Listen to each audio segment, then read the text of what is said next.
very low blood sugar. Okay, my name is Violet, and my age is 62.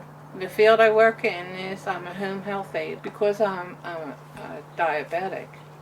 Okay, it's caused a lot of problems in my gums and stuff like that, so I had to go to a specialist, and when I went to the specialist, it's something that I would have to pay for, and I just don't have that kind of coverage.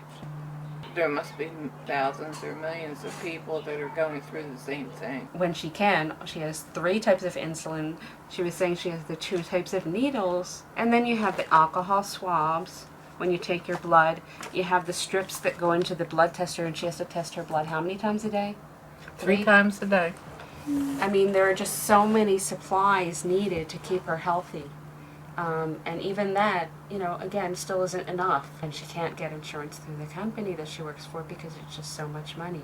I've been paying for her insurance $400 a month for 5 years now, which has been a hardship on me. But especially being a full-time student the last 4 years of those 5 years. I basically had to work my butt off through school just to be able to afford her health care. If my daughter Renee didn't have the coverage, then I would be out on the street and I would be homeless. I wouldn't have a place to live. So I started questioning people around me about what they were going through. Everybody around us, you know, growing up was pretty much in the same situation we were in terms of struggling. I mean, right now I just finally got a job. I've been out of work for 2 months since I finished school, and I'm starting Monday, but I teach yoga part-time, and I only get maybe $100 every 2 weeks from that. And out of the $100 I just got on Friday, I had to give my mom $20 so she can eat for the next week, you know. And that's a real tough thing, you know. We're doing everything right. We're doing everything we can. We're not breaking the law. We're not doing anything bad, and we still can't get by. You go on from day to day and you just deal with your problems. And you get to the point now, at my age, that you feel like you really don't have anyone to rely on. You only yourself, you know. And it's difficult to try and get anyone to listen, to hear your voice, and to tell your story. That people could help themselves if they had some help.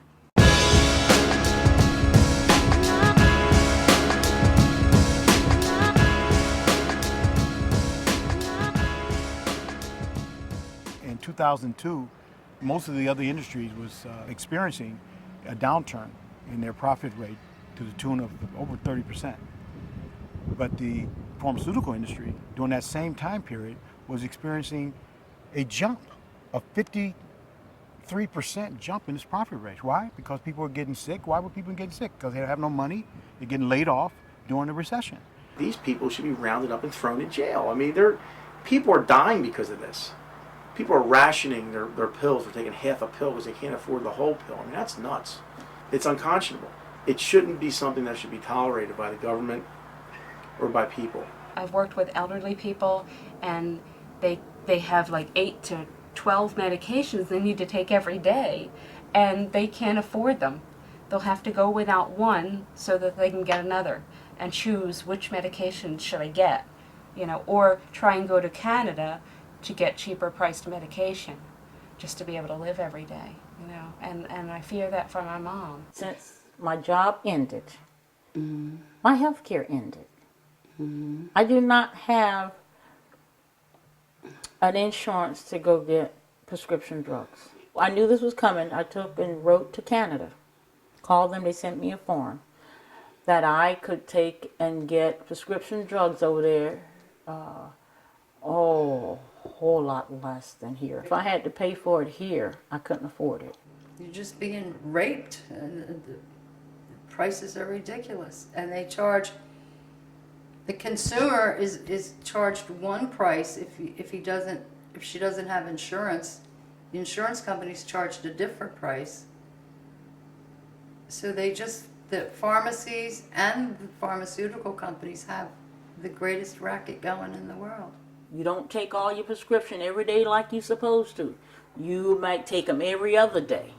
Because if you can't afford to pay, well, it's best to have it every other day so you make it last longer. I think right now that the government has been catering to the healthcare industry in terms of allowing them to profit from the misfortunes and illnesses of everybody in this country. So here we have part of the economy, the healthcare industry, and particularly the pharmaceutical industry, that acts like a vampire.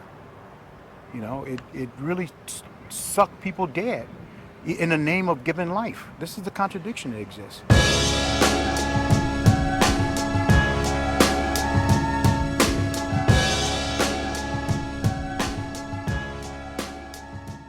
This is an emergency room visit.